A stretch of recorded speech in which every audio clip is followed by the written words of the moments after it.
Good. What I'd like to, in that spirit, I'd like to call upon a very special friend of ours, who we've known for a long time, chairman of the late morning Minyan, chairman and founder. And I want to tell you, it's a very special achievement. I must admit that I'm beginning to become more active in that side of things.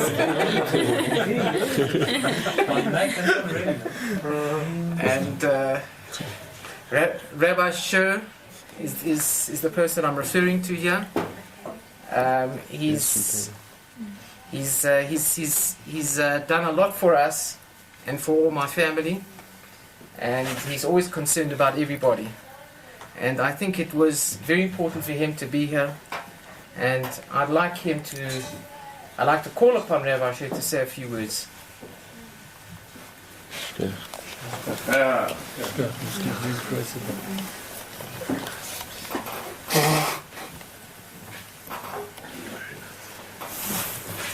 My good friend Yehuda set the tone for the evening.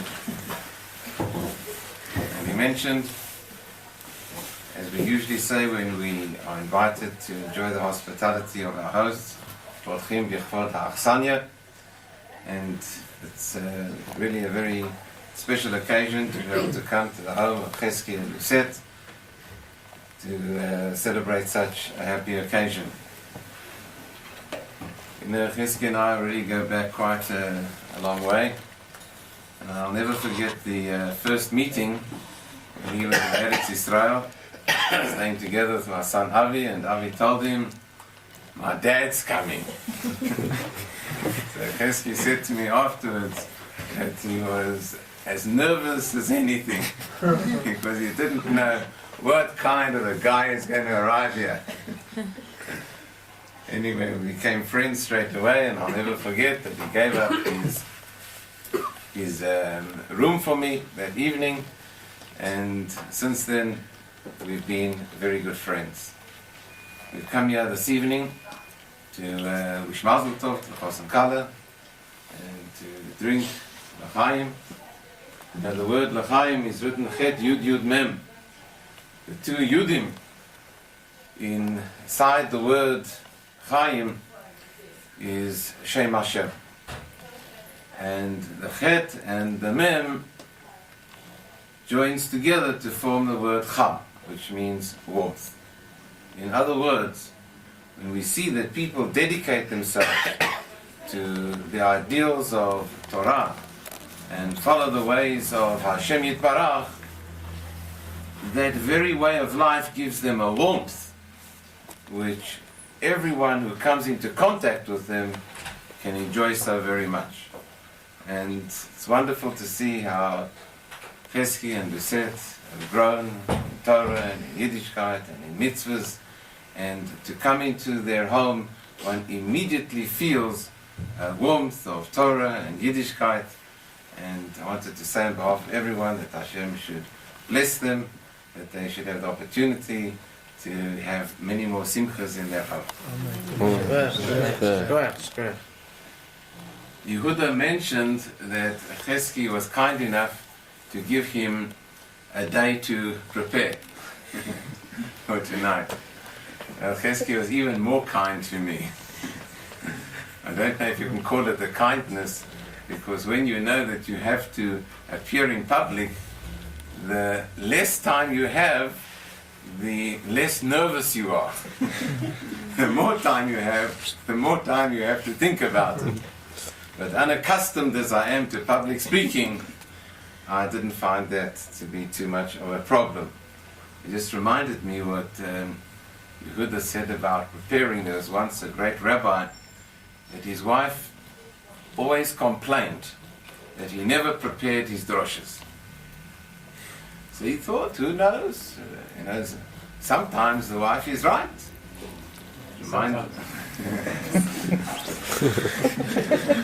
Occasionally.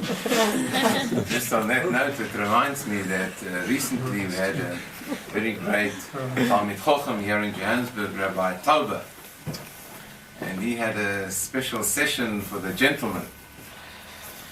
And he said something that I don't know if I should repeat, but I can see at the moment there aren't too many ladies, so I can take a chance. What Rabbi Tauber said is that, for me it was a chidush. Before I came to Yeshua, I knew that the wife is always right. That I knew before I came. But the chidush that he made is that even when she's wrong, she's right. So the rabbi thought, who knows, perhaps his wife is right. And he'll try and prepare his droshes. And he told me it didn't work. Why?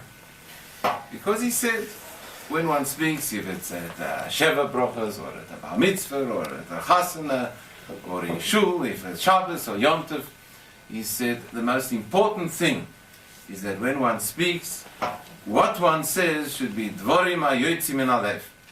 Should be words that come from the depths of one's heart. What you feel in your neshama, that is what you should say. And the rabbi said that it is impossible 3 or 4 days before the event to know how you will feel at that particular moment. And therefore he said that he found it a waste of time to prepare his droshes. Because when he came to the simcha, when he came to the event, he found that what he had prepared is not what he felt like saying. And so he still said what was in his heart, what he felt like saying, and all that preparation was superfluous.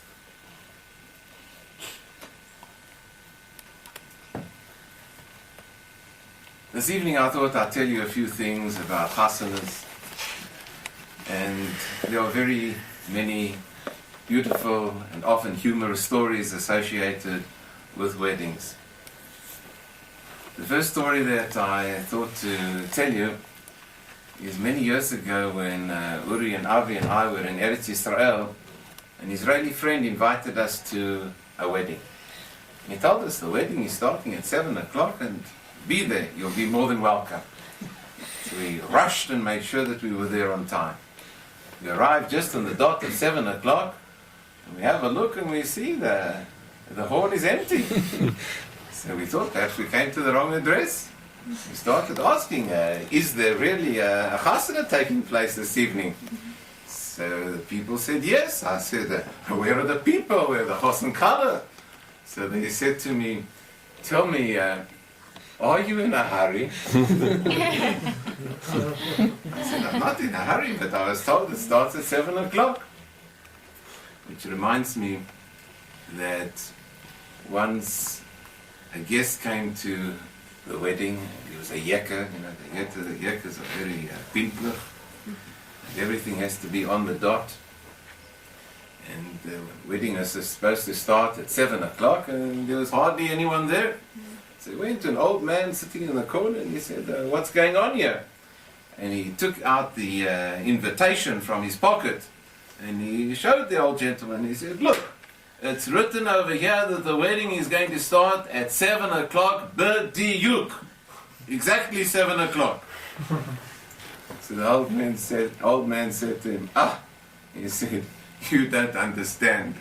He says, b'diyuk is Rashi Tevot of the Yiddish expression, bis der Jiden wollen kommen.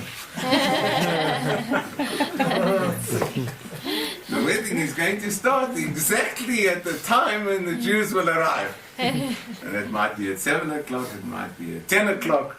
And I remember the chuppah took place, I think, about 9 o'clock or 9:30. But it was the most wonderful evening. And I can never forget that at the end of the meal, the yeshiva bocherim, the chassan was a yeshiva bocher, his friends came to the chasana. I was a little upset because his chaverim should have been there for the Suda. No, there wasn't place for them. They came towards the end of the Suda. and they sang for the chosin. The way they sang, I think they could put any choir in the shade. It was something very, very special. And what is interesting, that evening, the arrangement was that they didn't have a mechitza, but they had, separating the men and the women, a wall. Just to make sure. And the arrangement